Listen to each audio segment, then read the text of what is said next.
व्याख्यामुद्रां करसरसिजैः पुस्तकं शङ्खचक्रे बिभ्रद्भिन्नस्फटिकरुचिरे पुण्डरीके निषन्नः अम्लानश्रीरमृतविशदेरंशभिप्लावयन् मामाविर्भूयात् अनगमहिमा मानसे वागधीशः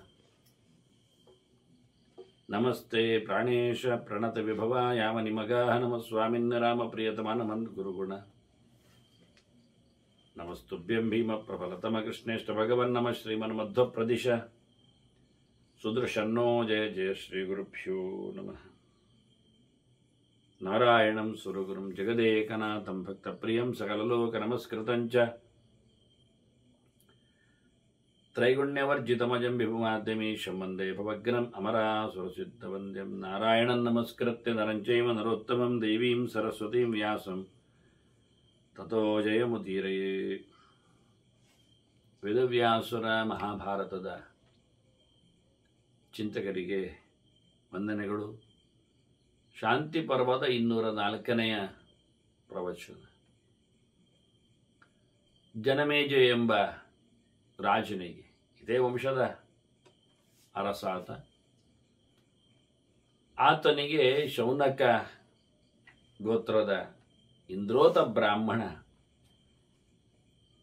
ಉಪದೇಶಕ್ಕಾಗಿ ಸಿಕ್ಕಿದ. ಎಲ್ಲರಂತೆ ಬುಸುಕುಟ್ಟದೆ ರಾಜ ಕೇಳಿದ್ದಕ್ಕೆ ಗೊತ್ತಿಲ್ಲದೆ ಆದವನ ಬ್ರಹ್ಮಹತ್ಯೆಗೆ ಈತ ಉಪದೇಶಕ್ಕಾಗಿ ಎದುರು ಸಿಕ್ಕಿದ. ಹೇಳ್ತಾನೆ, ಕೋಪಿಸಿಕೊಳ್ಳದಿರು, ನನ್ನ ದುಷ್ಟತನಕ್ಕೆ ನಾನು ಬೇಸರಿಸಿಕೊಂಡಿದ್ದೇನೆ, ದಯಮಾಡಿ ನನ್ನನ್ನು ಉದ್ಧರಿಸು ಅಂತ ಕೇಳಿದಾಗ, ಓ ತಿಳಿದವನೇ, ಜ್ಞಾನಿಯೇ, ಪಂಡಿತನೇ ಅಂದಾಗ ಅವ ಹೇಳುತ್ತಾನೆ, ಹೌದಲ್ಲ, ತಿಳಿದವರು ಯಾಕೆ ಕೋಪಿಸಿಕೊಳ್ಬೇಕಲ್ಲ ಅಂತಾನೆ. ಬಹಳ ಚೆನ್ನಾಗಿ ಆ ಮೃದುತನವನಲ್ಲಿ ಬಂತು. ಕಿಮಾಶ್ಚರ್ಯಂ ಯತಃ ಪ್ರಾಜ್ಞಃ ಬಹುಕುರ್ಯಾತ್ ಅಸಾಂಪ್ರತ. ಕೆಲವೊಮ್ಮೆ ಗೊತ್ತಿಲ್ಲದೆ ತಿಳಿದವನೇ ತಪ್ಪು ಮಾಡ್ಬೋದಲ್ಲ, ಮಾಡಿ ಆಗ್ತದಲ್ಲ. ತಪ್ಪು ಎಸಗಲು ದಡ್ಡನೆ ಆಗಬೇಕು ಅಂತಿಲ್ಲ. ತಪ್ಪು ಆಗುವುದು ತಿಳಿದವರಿಂದಲೇ ಆಗುವುದು ಅಚಾನಕವಾಗಿ. ಯಾಕೆ ಆಗುವುದಿಲ್ಲ? ಇತಿವೈ ಪಂಡಿತೋ ಭೂತ್ವಾ ಭೂತಾನಾಂ ಕೋನು ತಪ್ಯತೆ. ಹಾಗಾಗಿ ಇದನ್ನು ತಿಳ್ಕೊಂಡಿದ್ದವ ಪಂಡಿತ ಯಾಕೋಸ್ಕರ ಜೀವಿಗಳ ಮೇಲೆ, ಜನಗಳ ಮೇಲೆ, ಸಾಮಾನ್ಯರ ಮೇಲೆ ಬಹಳಷ್ಟು ನಿಷ್ಠುರವಾಗಿರಬೇಕು. ಸಾಮಾನ್ಯ ವಿಷಯನು ತಪ್ಪು ಎಲ್ಲರಿಂದಲೂ ಆಗ್ತದೆ ಅಂತ. ಆಗಿರುವಾಗ ತಪ್ಪಾದವನ ಮೇಲೆ ಜನರು ಯಾಕೆ ರೇಗಬೇಕು ಎನ್ನುವ ಪ್ರಶ್ನೆ ಅವನತ್ತು. ಸರಿ ತಾನೆ. ಮತ್ತೆ ಹೇಳ್ತಾನೆ, ಪ್ರಜ್ಞಾ ಪ್ರಾಸಾದ ಮಾರುಹ್ಯ ಅಶೋಚ್ಯ ಶೋಚ್ಯತೆ ಜನ. ಬುದ್ಧಿಮಂತಿಗೆ ಎತ್ತರಕ್ಕೇರಿದವನು ತಾನು ಎಂದೂ ಸಹ ಯಾವುದಕ್ಕೂ ದುಃಖಿಸಿಕೊಳ್ಳದೆ, ತೊಂದರೆಗೆ ಒಳಗಾಗದೆ, ಸಮಸ್ಯೆ ಅಂತ ಮಾಡಿಕೊಳ್ಳದೆ ಉಳಿದ ಜನರ ಬಗ್ಗೆ ಅವನು ಸ್ಪಂದಿಸ್ತಾ. ಯಾಕೆ? ತಾನು ಎತ್ತರದಲ್ಲಿದ್ದೇನೆ, ಬುದ್ಧಿಮತ್ತೆಯಿಂದ ತೊಂದರೆಗಳನ್ನು ನಿವಾರಿಸಿಕೊಳ್ಳಬಲ್ಲೆ, ಅಷ್ಟೇ ಅಲ್ಲದೆ ಅದನ್ನು ತೊಂದರೆ, ಸಮಸ್ಯೆ ಅಂತ ಮಾಡಿಕೊಳ್ಳಲಾರೆ ಅಂತ. ಈಗ ಕೃಷ್ಣನ ಉಪದೇಶದಲ್ಲಿ ಮಾತ್ರಾ ಸ್ಪರ್ಶಾಸ್ತು ಕೌಂತೆಯ ಶೀತೋಷ್ಣ ಸುಖ ದುಃಖದ ಆಗಮಾಪಾಯಿನ ಅನಿತ್ಯ ಅಂದಾಗ ಬರ್ತದೆ, ಪ್ರತಿಯೊಬ್ಬರಿಗೂ ಬಾಧೆ ಆಗ್ತದೆ, ದ್ವಂದ್ವಗಳು ಏಳುತ್ತವೆ. ಅದೇನ್ ಮಾಡಬೇಕು? ಅದನ್ನು ಸಹಿಸಿಕೊಳ್ಬೇಕು ಅಂತ ಕೃಷ್ಣ ಹೇಳಿದ. ಸರಿ ತಾನೆ. ಆದ್ರಿಂದ ಆಸೆಗಳು, ಆಕಾಂಕ್ಷೆಗಳು ಪ್ರತಿಯೊಬ್ಬನಿಗಿರ್ತದೆ. ಅಂದ ತಕ್ಷಣ ಅದನ್ನು ಆಗಿಸಿಕೊಳ್ಳೇಬೇಕೇನು ಅಂತ ಹಠ ಮಾಡಬಾರದು. ಅದರಂತೆ ತಿಳಿದವನು ಯಾವತ್ತೂ ಸಹ ಎಲ್ಲೆಡೆಯೂ ತಪ್ಪಾಗುವ ಸಾಧ್ಯತೆ ಇದೆ, ಮನ್ನಿಸಿಕೊಳ್ಳಬೇಕು ಎನ್ನುವ ಎತ್ತರದ ಚಿಂತನೆ ನಡೆಸಿಕೊಳ್ಳಬೇಕು. ಜಗತೀಸ್ಥಾನ್ ಇವ ಅದ್ರಿಸ್ಥ ಪ್ರಜ್ಞೆಯ ಪ್ರತಿಪತ್ಸ್ಯತೆ. ಬೆಟ್ಟದಲ್ಲಿದ್ದವನು ತಪ್ಪಲಿನಿದ್ದವಲ್ಲಿದ್ದವನನ್ನು ನೋಡುವುದಿಲ್ವ? ನೋಡುತ್ತಾನೆ. ನೆಲದಲ್ಲಿದ್ದವನು ಬೆಟ್ಟದಲ್ಲಿದ್ದವನಿಗೆ ಕಾಣುವುದಿಲ್ವಾ? ಕಾಣ್ತಾನಲ್ಲ. ಹಾಗಾಗಿ ಹೇಗೆ ಮೇಲೆ ನಿಂತವನು ಕೆಳಗಿನವನನ್ನು ನೋಡ್ತಾನೋ, ಗಮನಿಸ್ತಾನೋ, ಅದರಂತೆ ತಿಳಿವಳಿಕೆಯಲ್ಲಿ ಎತ್ತರದಲ್ಲಿದ್ದವನು ದಡ್ಡನ ಬಗ್ಗೆ ಗಮನಿಸಬೇಕು. ಯಾರು ನಿಜವಾಗಿ ತಪ್ಪೆಸಗಿರ್ತಾನೆ, ಗೊತ್ತಿದ್ದು ಗೊತ್ತಿಲ್ಲದೆಯೋ, ಅವನನ್ನು ಜನರು ದೂರ ಇಡುವುದಂತೂ ಸತ್ಯವೇ. ಅವನಿಗೆ ಏನು ಮಾಡಲಿಕ್ಕೆ ಬರುವುದೇ ಇಲ್ಲ. ಆಗ ನಚೋಪಲಭತೆ ಕಶ್ಚಿತ್ ನಚ ಕಾರ್ಯಾಣಿ ಪಶ್ಯತಿ. ಅಂಥವನಿಗೆ ತಾನೇನು ಮಾಡುವುದು, ಯಾರನ್ನು ಆಶ್ರಯಿಸುವುದು, ಹೇಗಿರುವುದು ಎನ್ನುವುದು ಗೊತ್ತೇ ಆಗುವುದು. ಯಾಕೆ? ಎಲ್ಲರೂ ಛೀಮಾರಿ ಹಾಕುವುದೇ. ನಿರ್ವಿಣ್ಣಾತ್ಮ. ಏನೋ ಒಂದು ತೊಂದರೆಯಲ್ಲಿ ಸಿಕ್ಕಿಬಿದ್ದು ಏನೋ ಒಂದು ಕದ್ದುಕೊಳ್ಳವ, ಇನ್ನೇನೋ ಸುಳ್ಳು ಹೇಳಿಕೊಂಡವ, ಅವನನ್ನು ಕೊನೆಗೆ ಅದರ ಮಟ್ಟಿಗೆ ಬೇಕಾದ ಶಿಕ್ಷೆಯನ್ನು ಅನುಭವಿಸಿಕೊಂಡ್ರು, ಇವ ಕಳ್ಳ ಅನ್ನುವುದಾಗೆ ಜನ ಅವನ ಮೇಲೆ ಯಾವತ್ತೂ ಸಹ ಕೆಟ್ಟ ಭಾವನೆಗಳಲ್ಲೇ ಬದುಕ್ತಾರೆ. ಅವನು ಹೇಗೆ ಮತ್ತೆ ಸಮಾಜವನ್ನು ಎದುರಿಸಬೇಕು? ಸೋತು ಹೋಗ್ತಾನೆ, ತನ್ನ ಮೇಲೆ ತನಗೆ ಜಿಗುಪ್ಸೆಯನ್ನು ಪಡಿತಾನೆ. ನಿರ್ವೇದದಿಂದ, ವೈರಾಗ್ಯದಿಂದ ಏನು ಉಪಯೋಗಕ್ಕೆ ಬರುವುದಿಲ್ಲ. ಅದೇ ಅವನನ್ನು ಒಳ್ಳೆಯ ರೀತಿಯಲ್ಲಿ ದುಡಿಸಿಕೊಂಡ್ರೆ ಸಮಾಜಕ್ಕೆ ಮಸ್ತ್ ಉಪಯೋಗ ಆಗ್ತದೆ, ಬಹಳ ಖುಷಿ ಆಗ್ತದೆ. ಅವನು ತಿದ್ದಿಕೊಂಡಿರ್ತಾನೆ. ಏನೋ ಅಚಾನಕವಾಗಿ ಪರಿಸರಕ್ಕೆ ಬದ್ಧನಾಗಿ ಇನ್ನೇನೋ ಆಮಿಷಕ್ಕೆ ಒಡ್ಡಿ ಅಥವಾ ಒಳಗಾಗಿ ಆತ ಮಾಡಿರುವ ತಪ್ಪನ್ನು ಕ್ಷಮಿಸಬೇಕಾಗತ್ತೆ. ಶಿಕ್ಷೆ ಕೊಟ್ಟ ಬಳಿಕ ಆದರೂ ಅದನ್ನು ಸಹಿಸಬೇಕಾಗ್ತದೆ. ಇಲ್ಲ ಶಿಕ್ಷೆಗೆ ಏನರ್ಥ? ಆದ್ರಿಂದ ಅವನು ತಿಳಿದಿರಲಿ ತಿಳಿಯದೇ ಇರಲಿ ತಪ್ಪು ಮಾಡಿದವನ ಮೇಲೆ ಧಿಕೃತಃ ಸರ್ವ ಸಾಧುಷು, ಎಲ್ಲರಲ್ಲಿಯೂ ಸಹ ಅವನು ಬೇಡ ಆಗಿರ್ತಾನೆ. ವಿದಿತ್ವ ಉಭಯತಃ ವೀರ್ಯಂ ಮಾಹಾತ್ಮ್ಯಂ ವೇದ ಆಗಮೇ ಕುರುಷ್ವೇದಂ ಯಥಾ ಶಾಂತಿಂ ಬ್ರಹ್ಮಾ ಶರಣಮಸ್ತುತೆ. ಬ್ರಾಹ್ಮಣ ಹೇಳುತ್ತಾನೆ, ನಿನಗೆ ದೇವರೇ ಗತಿ. ಬ್ರಹ್ಮಾ ಶರಣಮಸ್ತುತೆ. ಇಲ್ಲಿ ಪುಲ್ಲಿಂಗದ ಬ್ರಹ್ಮಶಬ್ದ ಬಂದರೂ ಭಗವಂತನನ್ನೇ ಹೇಳುವುದು, ನಪುಂಸಲಿಂಗ ಬ್ರಹ್ಮಶಬ್ದ ಬಂದರೂ ಭಗವಂತನನ್ನೇ ಹೇಳುವುದು ಅಂತ ಕ್ರಮ. ಕೇವಲ ಸರ್ವಂಕಲ್ವಿದಂ ಬ್ರಹ್ಮ ಅನ್ನುವಲ್ಲಿ ಹೇಳಿರತಕ್ಕಂಥ ನಪುಂಸಲಿಂಗದ ಶಬ್ದ ಮಾತ್ರ ದೇವರನ್ನು ಹೇಳ್ತದೆ. ಪುಲ್ಲಿಂಗದ್ದಾದ್ರೆ ಬ್ರಹ್ಮಾ ಶಬ್ದಕ್ಕೆ ಚತುರ್ಮುಖ ಅಂತ ಅರ್ಥ ಅಂತ. ಹೌದು, ಅರ್ಥ ಹೌದು. ಆದರೆ ಚತುರ್ಮುಖ ಮಾತ್ರ ಅರ್ಥ ಅಲ್ಲ. ಬ್ರಹ್ಮವಿದ್ ಬ್ರಾಹ್ಮಣೋ ಬ್ರಹ್ಮಿ ಬ್ರಹ್ಮಜ್ಞೋ ಬ್ರಾಹ್ಮಣ ಪ್ರಿಯ, ಹೀಗೆ ಭಗವಂತನ ನಾಮಗಳ ರಾಶಿಯಲ್ಲಿ ಬರುವಾಗ ಬ್ರಹ್ಮ ಬ್ರಹ್ಮ ವಿವರ್ಧನ ಅಂತ ಹೇಳಿಕೊಳ್ಳುವಾಗಿ ಪುಲ್ಲಿಂಗ ಶಬ್ದದಲ್ಲಿಯೂ ಭಗವಂತನ ಬೃಹತ್ ಶಬ್ದ ಚಿಂತನೆಗೆ ಬಂದಿದೆ. ಹಾಗಾಗಿ ಭಗವಂತನು ನಿನಗೆ ಮುಖ್ಯವಾಗಿ ಗತಿಯಾಗಿದ್ದಾನೆ, ಶೆಲ್ಟರ್, ಶರಣು ಹೊಂದಲು ಯೋಗ್ಯನಾಗಿದ್ದಾನೆ. ಕೃಷ್ಣದನ್ನು ಹೇಳಲಿಲ್ಲ, ಸರ್ವಧರ್ಮಾನ್ನ ಪರಿತ್ಯಜ್ಯ ಮಾಮೇಕಂ ಶರಣಂ ವ್ರಜ ಅಂತ. ಹಾಗಾಗಿ ಈ ಮಾತನ್ನು ಇಂದ್ರೋತ ಹೇಳುತ್ತಾ ಇದ್ದಾನೆ, ನಿನಗೆ ದೇವರೇ ದಿಕ್ಕು. ಆ ಲೆಕ್ಕಾಚಾರದಲ್ಲಿ ಎರಡು ಯೋಚನೆ ಮಾಡಿ ಮಾಡು. ವಿದಿತ ಉಭಯತಃ ವೀರ್ಯಂ ಮಾಹಾತ್ಮ್ಯಂ ವೇದ ಆಗಮೆ. ವೇದದಲ್ಲಿ ತಂತ್ರದಲ್ಲಿ ಹೇಗೆ ನಡೆಸಿಕೊಡಬೇಕು ಧರ್ಮ ಕರ್ಮಗಳನ್ನು ಎನ್ನುವುದನ್ನು ತಿಳ್ಕೊಳ್ಳಬೇಕು. ಪ್ರಾಯೋಗಿಕವಾಗಿ ವಿಮರ್ಶಿಸಬೇಕು. ಏನನ್ನು ಮಾಡುವುದು ಎನ್ನುವುದರ ಬಗ್ಗೆ ಎಚ್ಚರವೂ ವೇದದಲ್ಲಿ ಹೇಳಿದ ಹಾಗೇನೆ ಇರಬೇಕು. ಆದ್ರಿಂದ ವೇದ ಮತ್ತು ತಂತ್ರ, ಜ್ಞಾನ ಮತ್ತು ಕರ್ಮ, ಇದೆರಡನ್ನು ಚೆನ್ನಾಗಿ ಆಧಿಕಾರಿಕವಾಗಿ ಪರೀಕ್ಷಿಸಿಕೊಂಡು ನಿನಗೆ ಯಥಾಶಕ್ತಿ ಶಾಂತಿ ಕರ್ಮವನ್ನು ಮಾಡಿ ದೇವರ ವಿಷಯದಲ್ಲಿ ನಡೆಸಿಕೊಡು. ತದ್ವೈ ಪಾರಿತ್ರಿಗಂ ತಾತ. ಇದು ನಿನಗೆ ಮರುಜನ್ಮದಲ್ಲಿ ಒಳ್ಳೆಯದನ್ನು ಮಾಡ್ತದೆ. ಈಗಂತೂ ಆಯ್ತಲ್ಲ, ಹೋಗ್ಲಿ. ಜನ್ಮಾಂತರದಲ್ಲಿ ಇದರ ಬಾಧೆ ಮತ್ತೆ ಬರಬಾರದು. ಗೊತ್ತಿಲ್ಲದೆ ಮಾಡಿರತಕ್ಕಂಥ ಬ್ರಹ್ಮಹತ್ಯೆಯ ಶೇಷ ಮುಂದಿನ ಜನ್ಮದಲ್ಲಿ ನಿನಗೆ ಉಳಿದುಕೊಂಡು ಮುಂದುವರಿಸಬಾರದು. ಅದರಿಂದ ಬರು ಜನ್ಮದಲ್ಲಿ ಆಗಿರತಕ್ಕ ಕ್ಷೇಮಕ್ಕೋಸ್ಕರ ಈ ಜನ್ಮದಲ್ಲಿ ನೀನು ಪ್ರಾಯಶ್ಚಿತ್ತವಾಗಿ ಧರ್ಮಕರ್ಮಗಳನ್ನು, ಜ್ಞಾನ ಮಾರ್ಗದ ಚಿಂತನೆಗಳನ್ನು ಸಹ ನಡೆಸಿಕೊಡಬೇಕು. ಅದರಲ್ಲಿ ಹೇಗೆ ಬ್ರಾಹ್ಮಣಾನ ಮಗುಪ್ಯತ, ತಿಳಿದವರಿಗೆ ತೊಂದರೆಯಾಗದಂತೆ. ತಿಳಿದವರು ತೊಂದರೆ ಪಟ್ಟಿದ್ದಾರೆ ಈಗಾಗಲೇ. ನೀನು ಕೊಂದಿರುವ ಮಗ ಏನು ಬರುವುದಿಲ್ಲ ಇನ್ನೀಚೆಗೆ, ಯಾವನೋ ಬ್ರಹ್ಮಜ್ಞಾನಿ. ಹಾಗಾಗಿ ಉಳಿದವರಲ್ಲಿ ನೀನು ಅದನ್ನು, ಆದ್ರಿಂದ ಯಾವನೋ ಒಬ್ಬನನ್ನು ಕೊಂದದ್ದಕ್ಕೋಸ್ಕರ ಇಡೀ ಬ್ರಹ್ಮವರ್ಗ ನಿನ್ನ ಮೇಲೆ ಮುನಿಸಿಕೊಂಡಿದೆ, ದೂರ ಇಟ್ಟಿದೆ. ಸತ್ತವನೇನು ಇಲ್ಲ ಈಗ, ಆದರೆ ಅವರ ಪರಿವಾರದವರು, ವಂಶದವರು, ಮುಂದರಿಕೆಯವರು, ಒಟ್ಟಾರೆ ಆ ವರ್ಗದವರು ಎನ್ನುವ ನೆಲೆಯಲ್ಲಿ. ಅದರಿಂದ ಅವರು ನೋವು ಪಡೆದುಕೊಳ್ಳದಂತೆ ನೀನು ಪರಕರ್ಮಗಳನ್ನು ಮಾಡಬೇಕು. ಅದಕ್ಕೋಸ್ಕರ ಅವರ ಮುನಿಸಿನ ಪರಿಹಾರಕ್ಕೆ, ಅವರ ಶಾಪವನ್ನು ತಪ್ಪಿಸಿಕೊಳ್ಳಿಕ್ಕೆ, ಅಥವಾ ತಪ್ಪಿಸೇ ಪಾಪೈಹಿ ಧರ್ಮಂಚೇದನ್ನು ಪಶ್ಯಸಿ. ತಿಂತೀಯಾ? ಪಾಪ ಕರ್ಮಗಳಲ್ಲೇ ಬದುಕ್ತೀಯಾ ಅಥವಾ ಧರ್ಮಕರ್ಮವನ್ನು ಮಾಡ್ತೀಯಾ? ಯೋಚನೆ ಮಾಡಿ ನೋಡು, ಚೆನ್ನಾಗಿ ಪರೀಕ್ಷಿಸ್ತೀನಿ. ಇಲ್ಲಪ್ಪ, ಖಂಡಿತವಾಗಿ ಅನುತಪ್ಪೇಚ ಪಾಪೇನ ನಚಾಧರ್ಮಂಚರಾಮ್ಯಂ ಒಪ್ಪಿಕೊಳ್ಳುತ್ತಾನೆ ಜನಮೇಜಯ. ಇಲ್ಲ, ಖಂಡಿತವಾಗಿಯೂ ನನಗೆ ಪಶ್ಚಾತ್ತಾಪ ಇದೆ, ನೋವು ಇದೆ, ತಪಸ್ಸು ಮಾಡುತ್ತೇನೆ, ವ್ರತ ನಿಯಮಗಳನ್ನು ನಡೆಸಿಕೊಡ್ತೇನೆ, ಅಧರ್ಮವನ್ನು ಮಾಡುವುದಿಲ್ಲ ಮಾಡುವುದಿಲ್ಲ ಮಾಡುವುದಿಲ್ಲ, ತಪ್ಪು ಎಸಗುವುದಿಲ್ಲ ನಾನು ಅಂತಾನೆ. ಹಾಗಾದ್ರೆ ಸರ್ವಭೂತ ಹಿತೇ ತಿಷ್ಠ ಧರ್ಮಂಚೈವ ಪ್ರತಿಸ್ಮ, ಧರ್ಮವನ್ನೇ ಚಿಂತನೆ ಮಾಡುತ್ತಾ ತಪ್ಪು ಮಾಡಬಾರದು ಅನ್ನತಕ್ಕ ಎಚ್ಚರದಿಂದ ಎಲ್ಲರ ಮೇಲೆ ಪ್ರೀತಿಯನ್ನು ಸಂಪಾದನೆ ಮಾಡು. ಆ ವರ್ಗ, ಈ ಜನ, ಈ ವ್ಯಕ್ತಿ, ಈ ಸಮುದಾಯ ಅಂತ ಹಾಗೇ ಇಲ್ಲ, ಎಲ್ಲರಲ್ಲಿಯೂ ಭಗವಂತ ಇದ್ದಾನೆ.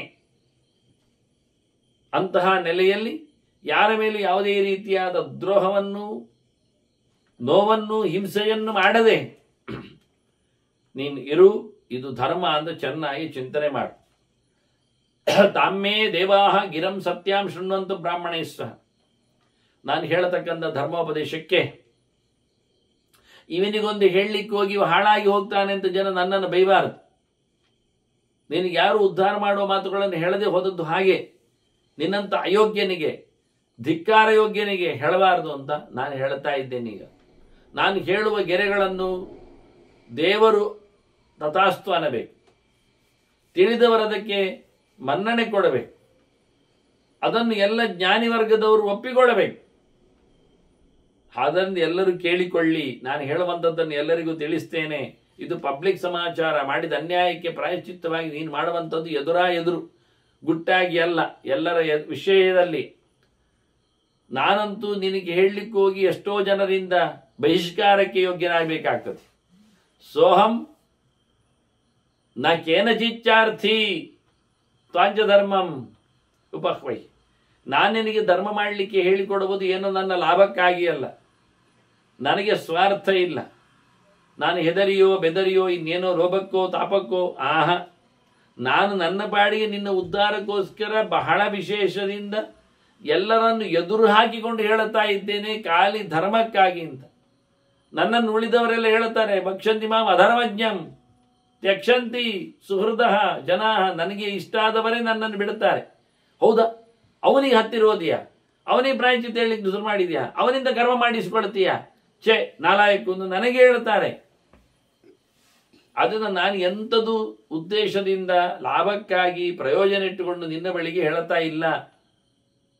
ನಿನ್ನ ಮೇಲಿನ ಅನುಕಂಪೆಯಿಂದ ನಾನು ಖಂಡಿತವಾಗಿಯೂ ನಿನಗೆ ಒಳ್ಳೆಯದಾಗಲಿ, ಬ್ರಹ್ಮಜ್ಞನಿಗೆ ಒಳ್ಳೆಯದಾಗಬೇಕೆನ್ನುವ ಹಿನ್ನೆಲೆಯಲ್ಲಿಯೇ ನಾನು ಹೇಳಿ. ಅದ ತಾಂ ವಾಚಃ ಸುಹೃದ ಶ್ರುತ್ವ ಸಂಜ್ವರಿಷ್ಯಂತಿ ಮೇ ಭೃಶಂ ತೇ ಭೃಶಂ. ನಿನ್ನ ಮೇಲೆ ಅವ್ರಿಗೆ ಕೋಪ ಬರ್ತದೆ. ಮತ್ತೆ ನಾನು ಹೇಳಿದ್ರೆ, ನನ್ನ ಮಾತುಗಳನ್ನು ಕೇಳಿದ್ರೆ ಅವರು ನಡುಗಿ ಬಿಡುತ್ತಾರೆ, ಕೋಪದಲ್ಲಿ ಬೆದರಿಕೊಳ್ಳುತ್ತಾರೆ. ಯಾಕೆ ಅಂದರೆ, ಒಬ್ಬ ತಪ್ಪು ಮಾಡಿದವನ ಹತ್ತಿರಕ್ಕೆ ಇದು ನಿನ್ನದು ತಪ್ಪಾಗಿದೆ ಅಂತ ಎಲ್ಲರೂ ಹೇಳಿಕೊಂಡಾಗ, ಹೌದು ಅಂತ ಅವನು ಒಪ್ಪಿಕೊಂಡು ಅದಕ್ಕೇನಾದರೂ ಪ್ರಾಯಶ್ಚಿತ್ತವನ್ನು ನಾವು ಹೇಳ ಹೊರಟ್ರೆ, ಅವನದನ್ನು ಮಾಡಿಬಿಟ್ರೆ ಇನ್ನೊಮ್ಮೆ ತಪ್ಪು ಮಾಡಲಿಕ್ಕೆ ಹೋಗ್ತಾನವ. ಇದು ಡೇಂಜರ್. ಇದು ಇನ್ನೊಮ್ಮೆ ತಪ್ಪು ಮಾಡಲಿಕ್ಕೆ ಅವನಿಗೆ ಹೇಳಿಕೊಟ್ಟ ಲೈಸೆನ್ಸ್ ಇದ್ದ ಹಾಗೆ. ಯಾಕೆ? ಹೇಗೂ ಮತ್ತೆ ಅದಕ್ಕೆ ಪ್ರಾಯಶ್ಚಿತ್ತ ಮಾಡ್ತಾರೆ. ಹೀಗೆ ಅಸಡ್ಡೆ ಬರ್ತದೆ ಧರ್ಮಕರ್ಮಗಳಲ್ಲಿ. ಗೊತ್ತಿಲ್ಲದೆ ಮಾಡಿದ ತಪ್ಪಿಗೂ ಪರಿಮಾರ್ಜನೆ ಮಾಡಲಿಕ್ಕೆ ಹೋದ್ರೆ ಅವನು ಎಚ್ಚರ ಆಗಿರುವುದಿಲ್ಲ. ಎಲ್ಲಿಯೂ ಆದ್ರೆ ತಪ್ಪು ಗೊತ್ತಾಗದೆ ಆಗಿ ಹೋದದ್ದಕ್ಕೆಲ್ಲ ಮಾಪಿ ಇರ್ತದೆ, ಏನೋ ಆಗ್ತದೆ ಕೆಲಸ ಅಂತ ಹೇಳಿಕೊಂಡು ಅವನು ಅದನ್ನು ನಗಣ್ಯ ಮಾಡುತ್ತಾನೆ. ಈ ಹಿನ್ನೆಲೆಯಲ್ಲಿ ಹೇಳ್ತಾರೆ, ನಾನಿವತ್ತು ನಿನಗೆ ಹೇಳಲಿಕ್ಕೆ ಹೋಗಿ ನನ್ನನ್ನು ಉಗುಳುತ್ತಾರೆ ಜನ, ಬೈದುಕೊಳ್ಳುತ್ತಾರೆ.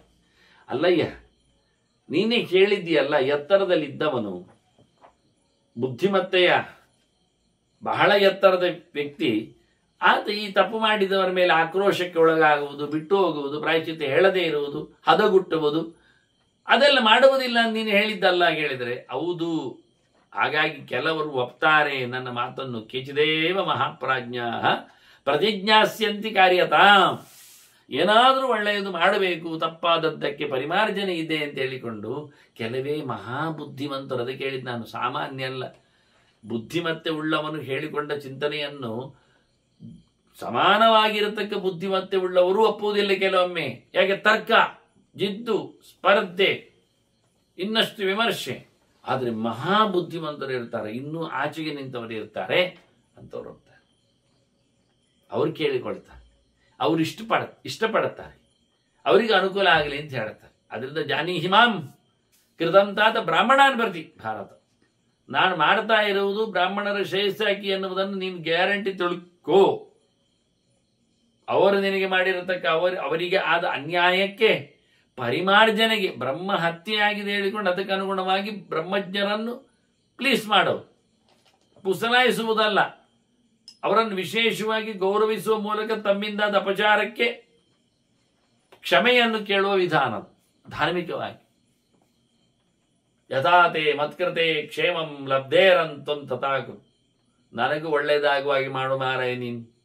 ನಾನು ಇವತ್ತು ನಿನ್ನ ಜೊತೆ ಸೇರಿಕೊಂಡವನಾಗಿ ಕೆಟ್ಟ ದೃಷ್ಟಿಗೆ ಬೀಳುತ್ತಾ ಇದ್ದೇನೆ, ಹಾಗಾಗಿ ಎಲ್ಲರಿಗೂ ಒಳ್ಳೆದಾಗಲಿ ಅನ್ನೋ ನೆಲೆಯಲ್ಲಿ ನಿನ್ನ ಕರ್ಮಾಂಗಗಳಿರಲಿ. ಒಂದು ವಿಷಯ ಹೇಳು, ಪ್ರತಿಜಾನಿ ಹೀಚ ಅದ್ರೋಹಂ ಬ್ರಾಹ್ಮಣಾನಾಂ ನರಾಧಿಪ. ತಿಳಿದವರಿಗೆ, ಜ್ಞಾನಿಗಳಿಗೆ, ಬ್ರಹ್ಮವರ್ಗದವರಿಗೆ, ಅಧ್ಯಯನಶೀಲರಿಗೆ ಅನ್ಯಾಯ ಮಾಡುವುದಿಲ್ಲ, ದ್ರೋಹ ಬಗೆಯುವುದಿಲ್ಲ ಅಂತ ನೀನು ಪ್ರತಿಜ್ಞೆ ಮಾಡಬೇಕು. ಇದು ಮೊದಲು. ಪ್ರಾಯಶ್ಚಿತ್ತದ ಆರಂಭ ಸ್ಲೋಗನ್ನೇ ಮಾಡಿದ ತಪ್ಪು ಇನ್ನು ಮಾಡುವುದಿಲ್ಲ ಅಂತ ಹೇಳುವುದೇ. ಕಳ್ಳು ಕುಡಿದಿದ್ದಾನೆ, ಅಯ್ಯೋ ನೀನು ಕಳ್ಳು ಕುಡಿದಿದ್ದು ಹೇಳಿ ಅವನಿಗೆ ನಾವು ಪ್ರಾಯಶ್ಚಿತ್ತವಾಗಿ ಪಂಚಗವ್ಯ ಪ್ರಾಶನ, ಉಪವಾಸ, ಪವಮಾನ, ಹೋಮ, ಅಭಿಷೇಕ ಎಲ್ಲ ಮಾಡಿದರೆ ಅವನ ಹತ್ರ ಮೊದಲು ಮಾಡೋ ಮುಂಚೆ ಕೇಳಬೇಕೇನು ಗೊತ್ತೋ, ಮಾಡ್ತೇವೆ ಪ್ರಾಯಶ್ಚಿತ್ತ ನಿನಗೆ, ಆದರೆ ಇನ್ನೊಮ್ಮೆ ಕುಡಿಬಾರದು ಎನ್ನುವುದನ್ನು ನಿನ್ನೆ ನೆನಪಿಟ್ಟುಕೊಂಡು ಕುಡಿಯುವುದಿಲ್ಲ ಅಂತ ಪ್ರತಿಜ್ಞೆ ಮಾಡಬೇಕು. ಹಾಗೆ ಅವನು ಮನಪೂರ್ವಕವಾಗಿ ಮಾಡಿಕೊಂಡರೆ ಅವನಿಗೆ ಪ್ರಾಯಶ್ಚಿತ್ತ ತಾಗ್ತದೆ, ಇಲ್ಲ ಆದರೆ ಇಲ್ಲ, ಪ್ರಯೋಜನ ಇಲ್ಲ. ವೈದ್ಯರಿಗೆ ಕೇಳ್ತಾರೆ, ನಿನಗೆಂತ ಕಾಯಿಲೆ? ಶುಗರಾ? ಹಾಗಾದ್ರೆ ಈ ಮಾತ್ರೆಯನ್ನು ತಗೋ. ಎಂತ ಒಂದು ಮಾಡಬೇಕು? ನಾಳೆಯಿಂದ ಸಿಹಿ ತಿಂಡಿಯನ್ನು ಮುಟ್ಟಬಾರದು, ತಿನ್ನಬಾರದು, ಆಯ್ತಾ? ಹಾಗಾದ್ರೆ ಮಾತ್ರೆ ಕೊಡುತ್ತೇನೆ ಅಂತಾರೆ ಅವರು ಕೊಡೋ ಮುಂಚೆ. ಹೌದು, ಪ್ರತಿಜ್ಞೆ ಮಾಡ್ತಾನವ, ಖಂಡಿತ ನಾನು ಸಿಹಿ ಅಂದ ತಕ್ಷಣವೇ ನಾನು ಕಣ್ಣು ಮುಚ್ಚಿಕೊಳ್ಳುತ್ತೇನೆ, ಮುಟ್ಟುವುದಿಲ್ಲ, ತಿನ್ನುವುದು ಬಿಡಿ, ಬರ್ಲಿಕ್ಕೆ ಹೇಳುವುದಿಲ್ಲ ಹೇಳ್ತಾನೆ. ಸರಿ, ಹಾಗಾದ್ರೆ ಮಾತ್ರೆ ಕೊಡ್ತಾನೆ. ಮತ್ತೆ ಪುನಃ ಅವನು ಹೋಗಿ ಮಾತ್ರೆ ತಗೊಂಡು ಸಿಹಿ ತಿಂದ್ರೆ ಇನ್ನೇನು ನಡೆಯುವುದಿಲ್ಲ. ಅವನ ತಿಂದ ಮಾತ್ರೆಯೂ ಕೆಲಸ ಇಲ್ಲ, ಇನ್ನು ಮಾತ್ರೆಯೂ ಸಿಗುವುದಿಲ್ಲ, ಅವನಿಗೆ ಸಾಯ್ತಾನೆ, ಹಾಳಾಗ್ತಾನೆ. ಹಾಗೆ ಇವರು ಹೇಳ್ತಾರೆ, ನಿನಗೆ ನಾನು ಪ್ರಾಯಶ್ಚಿತ್ತ ಹೇಳ್ತಾ ಇದ್ದೇನೆ ಮಾಡಿದ ತಪ್ಪಿಗಾಗಿ, ಆದರೆ ತಪ್ಪು ಅಂತ ನೀನು ಒಪ್ಪಿಕೊಂಡಿದ್ದೀಯಾ, ಇನ್ನು ಮುಂದೆ ತಪ್ಪು ಮಾಡ್ಲಿಕ್ಕೆ ಇಲ್ಲ ಎನ್ನುವುದನ್ನು ನೀನು ಕನ್ಫರ್ಮ್ ಮಾಡಿಕೊಳ್ಬೇಕು, ನೀನು ಪ್ರತಿಜ್ಞೆ ಮಾಡ್ಬೇಕು. ಮಾಡ್ತೇನೆ ಅಂದ. ನೈವ ವಾಚ ನ ಮನಸ ಪುನರ್ಜಾತು ನ ಕರ್ಮಣ ದ್ರೋಗ್ಧಸ್ಮಿ ಬ್ರಾಹ್ಮಣಾನ್ ವಿಪ್ರ ಚರಣಾವ್ಯವತೆ ಸ್ಪೃಶಿ. ನಿನ್ನ ಕಾಲಿಡಿದು ಪ್ರತಿಜ್ಞೆ ಮಾಡ್ತಾ ಇದ್ದೇನೆ, ನಿನ್ನೆರಡು ಕಾಲುಗಳನ್ನು ನಾನು ಮುಟ್ಟಿ ಪ್ರತಿಜ್ಞೆ ಮಾಡ್ತಾ ಇದ್ದೇನೆ, ಇನ್ನೆಂದೂ ಸಹ ನಾನು ಮಾತಿನಲ್ಲಾಗಲಿ ಮನಸ್ಸಿನಲ್ಲೇ ಆಗಲಿ ಕೃತಿಯಿಂದಲಾಗಲಿ ಬ್ರಹ್ಮಜ್ಞಾನಿಗಳಿಗೆ ತೊಂದರೆ ಕೊಡುವುದಿಲ್ಲ, ಅನ್ಯಾಯ ಮಾಡುವುದಿಲ್ಲ, ಅವರ ಸ್ವತ್ತಪಹಾರ ಮಾಡುವುದಿಲ್ಲ, ಅವರಿಗೆ ಘಾಸಿಗೊಳಿಸುವುದಿಲ್ಲ. ಪರಶುರಾಮ ಏನು ಹೇಳಿದ್ದ? ಏನ್ ತಿಳಿಸಿಕೊಂಡಿದ್ದ? ಬ್ರಹ್ಮ ದುರ್ಗುಚ್ಛಿತ ಪದಂ ನರಕಾರ್ತಿಲಿಪ್ಸು. ಯಾಕೆ ಅವನು ಹೊಡೆದಾಡಿದ? ಪರಶು ಇಟ್ಕೊಂಡು ಯಾಕೆ ಅವನು ತಲೆ ಕಡದ? ಕ್ಷತ್ರಿಯ ವರ್ಗಗಳನ್ನು, ದೇಶದ ರೂವಾರಿಗಳನ್ನು, ಲೀಡರ್ಸ್ಗಳನ್ನು ಕೇಳಿದರೆ ಅವರು ಬ್ರಹ್ಮ ವರ್ಗಕ್ಕೆ ದ್ರೋಹ ಮಾಡಿದ್ರು. ಮುಖ್ಯವಾಗಿ ಕಾಣುವಂತೆ ತಂದೆಯ ಮನೆಯಲ್ಲಿನ ಅಗ್ನಿಹೋತ್ರದ ದನವನ್ನೇ ಅಪಹಾರ ಮಾಡಿದ್ರು. ಅವನೊಬ್ಬ ಚಂದ್ರ ಹೆಸರು ಹೊತ್ತವ ಮಂತ್ರಿ ಹೇಳಿದಲ್ಲ, ಅದಕ್ಕೋಸ್ಕರ ಹಾಳಾಗಿ ಹೋದಲ್ಲವನು. ಹಾಗೆ ನೀನು ಹೇಳಿಕೋ, ಇನ್ನು ಮುಂದೆ ಯಾವುದೇ ರೀತಿಯಾಗಿ ಬ್ರಹ್ಮದ್ರೋಹವನ್ನು ಮಾಡುವುದಿಲ್ಲ ಅಂತ ಹೇಳಿಕೋ ಅಂತಾನೆ. ಮಾಡುವುದಿಲ್ಲ ಅಂತ ಪ್ರತಿಜ್ಞೆ ಬೇರೆ ಮಾಡಿಕೊಂಡವ ಕಾಲಿಡಿದು ಇವ ಹೇಳುತ್ತಾನೆ, ಬ್ರಾಹ್ಮಣ ನೀನೀಗ ಒಳ್ಳೆಯವ. ಯಾಕೆಂದ್ರೆ ಅನ್ಯಾಯ ಮಾಡಿದ ನಂತರ ಹೆಚ್ಚಿನವರೆಲ್ಲ ತಿದ್ದಿಕೊಳ್ಳುವುದಿಲ್ಲ ಅಷ್ಟೇ ಅಲ್ಲ, ಅದನ್ನು ದೊಡ್ಡಸ್ತಿಗೆ ಅಂತ ತಿಳ್ಕೊಳ್ತಾರೆ. ಮತ್ತೆ ಇನ್ನೊಬ್ಬರು ತಮಾಷೆ ಮಾಡಿದ್ರೆ ಅವರ ಮೇಲೆ ರೇಗ್ತಾರೆ. ನಿಜವಾಗಿ ಯಾರಾದರೂ ತಪ್ಪು ಮಾಡಿದವನನ್ನು ಆಡಿಕೊಂಡ್ರೆ ತಪ್ಪು ಮಾಡಿದವನನ್ನು ಗೋಣು ಅಲ್ಲಾಡಿಸಿಕೊಂಡು ಒಪ್ಪಿಕೊಂಡು ಸುಮ್ಮನೆ ಇರಬೇಕು, ತಗ್ಗಿಸಿ. ಅದರಿಂದ ಅವನಿಗೆ ಪಾಪ ಎಲ್ಲ ಇಳಿದು ಹೋಗ್ತದೆ, ಆಡಿದವರ ಕೈಗೆ ಸಿಗ್ತದೆ. ಇವನು ಬಾಯಿ ಮೇಲೆ ಮಾಡಿದರೆ ಏನಾಯ್ತು, ಕದ್ರೆ ನಿಮ್ದು ಕದ್ನ ಅಂತ ಶುರು ಮಾಡಿದರೆ ಅವ್ರಿಗೇನು ಕಮ್ಮಿ ಆಯ್ತಾ ಅಂತ ಮಾತಾಡ್ಲಿಕ್ಕೆ ನಿಂತರೆ ಅವ ತನ್ನ ಕಳ್ಳತನವನ್ನು ಸಾಬೀತು ಮಾಡ್ಲಿಕ್ಕೆ ಹೋದ್ರೆ ಅವನು ಮಾಡಿದ ತಪ್ಪಿಗೆ ಪ್ರಾಯಶ್ಚಿತ್ತ ಇಲ್ಲ. ಆದ್ರಿಂದ ಇವನು ಮಾಡಿಕೊಳ್ಳುವಾಗಲೇ ಎಚ್ಚರ ಇರಬೇಕು. ನೀನು ಮಾಡಿ ತಪ್ಪು ಸಹ ಒಪ್ಪಿಕೊಂಡೆ, ಪ್ರಾಯಶ್ಚಿತ್ತಕ್ಕೆ ನೆಚ್ಚಿಕೊಂಡೆ, ಪ್ರತಿಜ್ಞೆ ಬೇರೆ ಮಾಡಿದೆ. ಆದ್ರಿಂದ ನೀನು ಶ್ರೀಮಾನ್ ಮಹಾಬಲಃ ತುಷ್ಟ ಸ್ವಯಂ ಧರ್ಮಮೇಕ್ಷಸ್. ನೀನಾಗಿಯೇ ಧರ್ಮವನ್ನು ಮಾಡಬೇಕು ಅಂತ ನೀನೇನು ಯೋಚನೆ ಮಾಡಿಕೊಂಡೆ, ಸಂಕಲ್ಪಿಸಿಕೊಂಡೆ, ಪ್ರತಿಜ್ಞೆ ಮಾಡಿದೆ, ನೀನು ಒಳ್ಳೆಯವ, ನಿನಗೆ ಸಾಮರ್ಥ್ಯ ಇದೆ, ಯೋಗ್ಯತೆ ಇದೆ, ನೀನು ಸಂತೃಪ್ತ ಬೇರೆ ಇದೆಯಾ, ನಿನಗೊಂದು ಲಾಭದ ಮೇಲೆ ಲೋಭ ಇಲ್ಲ, ಹಾಗಾಗಿ ಬಹಳ ಒಳ್ಳೆಯವನು ನೀನು ಅಂತ. ಆದರೆ ಮೊದಲು ನೀನು ಕಷ್ಟಪಟ್ಟಿದ್ದೆ, ಅನ್ಯಾಯ ಮಾಡಿದ್ದೆ ಎನ್ನುವುದು ಸತ್ಯ. ಆದರೂ ಪುರಸ್ತಾ ದಾರುಣೋ ಭೂತ್ವ, ಮೊದಲು ನೀನು ಜೋರಾಗಿದ್ದವ, ಈಗ ಬಹಳ ತೆಪ್ಪಗಿದ್ದು ಸೌಮ್ಯನಾಗಿದ್ದು ಬ್ರಹ್ಮವರ್ಗದ ಮೇಲೆ ನಿನಗೆ ಭಾರಿ ವಿಶ್ವಾಸ ಇದೆ. ಅಂದ್ರೆ ಏನಾಯ್ತು, ಹಿಂದೆ ಅವನು ಕ್ರೂರನಾಗಿ ಬ್ರಹ್ಮವರ್ಗದ ಮೇಲೆ ತನ್ನ ಆಕ್ರಮಣವನ್ನು ಮಾಡಿದ್ದ ಎನ್ನುವುದು ಅರ್ಥ ಆಗ್ತದೆ. ಅದಕ್ಕೆ ಹೇಳ್ತಾರೆ ಸೌಮ್ಯನ ಆಗಿದ್ದಿ. ಜನಕ್ಕೆ ಗೊತ್ತುಂಟು ಮಾರಾಯ ಏನು ನೋಡಿ, ಎರಡನೇ ತರ್ಕ. ಕೃಷ್ಣೇ ನೂನಂ ಸದಸತಿ ಇತಿ ಲೋಕ ವ್ಯವಸ್ಯತಿ. ಜನಕ್ಕೇನು ಗೊತ್ತಿಲ್ವಾ, ಎಲ್ಲರಲ್ಲಿಯೂ ಸಹ ತಪ್ಪು ಉಂಟು ಒಪ್ಪು ಉಂಟು ಅಂತ. ಹೌದು, ಎಲ್ಲದರಲ್ಲಿಯೂ, ವ್ಯಕ್ತಿಯಲ್ಲಿ ಬಿಡಿ ವಸ್ತುವಿನಲ್ಲಿಯೂ ಗುಣ ದೋಷ ಇದೆ. ಎಲ್ಲದರಲ್ಲಿ ಉಪ್ಪು ಬಹಳ ಚೆನ್ನಾಗಿದೆ, ಹೆಚ್ಚು ತಿಂದರೆ ಹಾಳಾಗಿ ಹೋಗ್ತಾನೆ. ಎಲ್ಲ ವಿಷಯದಲ್ಲಿ ಯಾವ ವಸ್ತುಗಳ ಸೇವನೆಯಲ್ಲಿಯೂ ನಿದ್ದೆ ಮಾಡುವುದು ಒಳ್ಳೆಯದು, ಅತಿ ಅದು ಹಾಳು.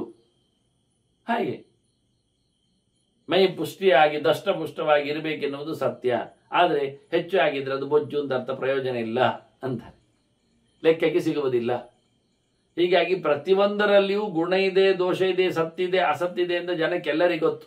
ವ್ಯಕ್ತಿಯೊಬ್ಬನು ಶುದ್ಧಾತ್ಮ ಅಂತ ಇರುವುದೇ ಇಲ್ಲ. ಸ್ವಲ್ಪ ತಪ್ಪು ಮಾಡಿರ್ತಾನೆ, ಸ್ವಲ್ಪ ಸರಿಯಲ್ಲಿಯೂ ನಡೆಸಿಕೊಡ್ತಾನೆ. ಅವನು ಒಳ್ಳೆಯದು ಮಾಡುವುದು ನಮಗೆ ಬೇಕಾಗ್ತದೆ, ಹಾಗಾಗಿ ಅದಕ್ಕೆ ಅವನು ತಪ್ಪು ಮಾಡುವುದನ್ನು ನಾವು ಸುಮ್ಮನೆ ಇರ್ತೇವೆ. ಇದು ಜನರಿಗೆ ಗೊತ್ತುಂಟು. ಆದರೆ ನೀನೀಗ ನಿನ್ನ ಪಾಡಿಗೆ ನಿನ್ನ ಬೂಟಾಟಿಕೆಗಳನ್ನು, ದವಲತ್ತುಗಳನ್ನು, ದೊಡ್ಡತನವನ್ನು, ರಾಜ ಮರ್ಯಾದೆಯನ್ನು ಅಥವಾ ರಾಜ ಮರ್ಜಿಯನ್ನು ತೊರೆದು ನೀನು ಧರ್ಮಕ್ಕೆ ಬರ್ತಾ ಇದ್ದಿ. ತರ್ಪಂ ಹಿತ್ವ ಪುನಶ್ಚಾಪಿ ಭೋಗಾಂಶ್ಚ ತಪಾಶ್ಚಿತ. ಸಕಲ ಭೋಗಗಳನ್ನು, ರಾಜ ವೈಭವಗಳನ್ನೆಲ್ಲ ಹೊರಗೆ ಇಟ್ಟು ಬಿಟ್ಟು ಬಿಂಕ ತೊರೆದು ರಾಜ ಅಂತ ಗರ್ವ ಮಾಡದೆ ತಪಸ್ಸು ಮಾಡುತ್ತೇನೆ ಅಂತ ಹೇಳಿದಿ. ತಪಸ್ಸು ಮಾಡುತ್ತಾ ಇದ್ದಿ, ಮಾಡಿದೆ. ಹೀಗಾಗಿ ನೀನು ಒಳ್ಳೆಯವನಾಗಿದ್ದಿ. ಯೋ ದುರ್ಬಲೋ ಭವೇದ್ದಾತ ಕೃಪಣೋ ವಾತ ಬೋಧನ. ಏನು ಇಲ್ಲದವನು, ದುರ್ಬಲ ಇದ್ದವನು ಸಹ ಬಹಳ ದೊಡ್ಡ ದಾನಿ ಆಗಲಿಕ್ಕೆ ಬರ್ತದೆ, ಕೊಡ್ತಾನೆ. ಅದರಿಂದ ಎಂತಹ ವ್ಯಕ್ತಿಯೂ ಸಹ ಅವನು ಒಳ್ಳೆಯ ಧನವಂತನು, ಶ್ರೀಮಂತನು. ಯಾವುದು ತಪಃ, ತಪೋಧನ, ತಪಸ್ಸು ಉಳ್ಳವನಾಗಿರುತ್ತಾನೆ. ಬೇಕಾದ್ರೆ ಎಂತಹ ಕೃಪಣನಾಗಿದ್ರೂ ಒಳ್ಳೆಯವನಾಗಿರ್ತಾನೆ, ಎಂತಹ ಜಿಪುಣನಾಗಿದ್ರೂ ಭಗವದೆಚ್ಚರದೆಡೆಗೆ ಸಾಗುವನಿರ್ತಾನೆ. ಅನಾಶ್ಚರ್ಯಂ ತದಿದ್ಯಾವ, ಇದೆಲ್ಲ ಆಶ್ಚರ್ಯ. ಆದ್ರಿಂದ ನಿನ್ನಲ್ಲಿ, ತಪ್ಪು ಮಾಡಿದವನಲ್ಲಿ ಧರ್ಮ ಜಾಗೃತಿ ಎನ್ನುವುದು ಅದು ಸತ್ಯ ಆಗ್ತದೆ. ಮನುಷ್ಯನಿಗೆ ತಪಸ್ಸೇ ದೊಡ್ಡದು. ಎಲ್ಲ ತಪ್ಪುಗಳ ಪರಿಮಾರ್ಜನೆಯಲ್ಲಿ ತಪಸ್ಸು ತಪ್ಪು ನೋಡಿ, ತಪ್ಪು ತೆಗೆಯಲೋಸುಗೆ ಇರುವಂಥದ್ದೇ ತಪಸ್ಸು. ತಪಯೇವ ಹಿ ಕಾರ್ಪಣ್ಯಂ ಸಮರ್ಥಂ ಅಸಮೀಹಿತು. ನಮ್ಮ ಕೃಪಣತೆಯನ್ನು ಸರಿ ಮಾಡಲಿಕ್ಕೆ ತಪಸ್ಸಿಗೇನೆ ತಾಕತ್ತಿರುವುದು, ಮತ್ತೇನಲ್ಲ.